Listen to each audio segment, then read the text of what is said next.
We're going to run a little preamble here and wait just about 30 seconds to see if anybody clicks in and catches the live stream. And then from there, we'll go ahead and talk about resources, which is our topic for today. I think I'm going to start cutting off these little front bits inside of the YouTube live studio. And that'll also give me a chance to make sure the video is working, make sure everything's set up, and then onward we go. So, it's been an exciting week in the field this week. I mean, people's universities continue to close down, and we're all sort of coming to grips with the fact that we've got to do some online learning in a hurry.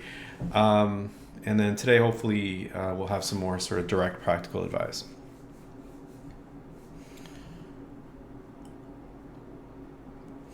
Hello and welcome, everybody. This is Online Learning in a Hurry, Volume 3.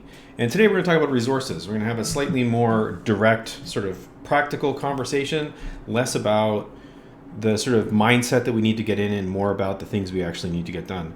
So one of the first things that is going to come to people's minds is what exactly are we going to do with, how do I take my teaching from the classroom and get it into internets? And I mean, there's tons and tons of ways to do that. But I think the first step in the process to understand that much like there's a difference between reading a book and listening to a lecture, moving to the internet is a different platform. And because it's a different platform, we got to kind of think about the ways in which it brings new advantages and also the ways in which it makes other things harder. So for instance, sort of guidelines that a lot of people use whenever they talk about creating video is try not to make that video any longer than 5 minutes. Now, if you had a 2-hour lecture and you go and sit in front of your computer and do the entirety of a 2-hour lecture staring into the camera, that's not going to make for fantastic watching, no matter how wonderful you are a speaker. And plus, you'll find that your lectures, when you actually do them in front of a computer, tend to be an awful lot shorter anyway. So if you think that the content that you have in your course and the lecture that you give absolutely needs to be communicated by speaking, there are lots of ways for you to go about doing that. I would, if you're in a hurry, I would recommend avoiding video at all costs. There's nothing like a video to make people nervous, and it also means that there's an awful lot of other details you have to take care of. So if you just look in the background of this video right now, there's a lamp there, and there's a puzzle, and there's a whatever, but it's actually set up so I've got the light coming in this window, and I've got a background that's hopefully not too distracting or offensive for people. But those are all like little details you have to think about whenever you're trying to do video content. Temptation might be to do a lecture capture or to have you in front of a board so you can draw on things. I would suggest that if you're in a hurry, the best thing to do is to avoid all of these things and stick to a couple of really simple practical tools to be able to communicate your voice and the content you're trying to get and get that done in a hurry. The easiest tool, I think, to do this is actually inside of good old PowerPoint. So if you have PowerPoint slides that you were going to present from, there's a recording feature inside of all the new PowerPoints. You can go in there, click record, and just talk over your slides, hit save, and then post that up on the internet somewhere and send it out to your students. That's by far the easiest way to be able to go ahead and do that kind of stuff. If you don't have PowerPoint, something like Screencast-O-Matic will allow you to do short videos that will actually catch what's happening on your computer and also put it together with your voice. That's another really nice option. But I would definitely recommend people in a hurry to stay away from video and move towards a screencast. If you want to have a really cool screencast, you can use something like Camtasia, which will allow you to put text and stuff on top of it. That's a $300 piece of software, but it is a pretty fantastic and powerful piece of software.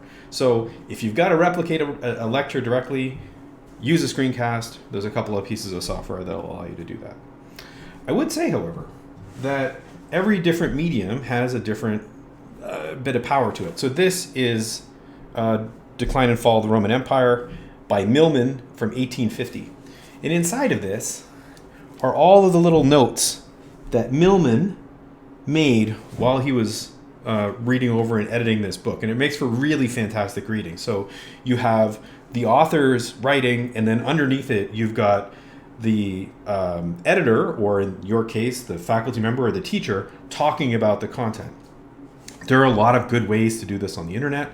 You can use something fancy like Hypothesis.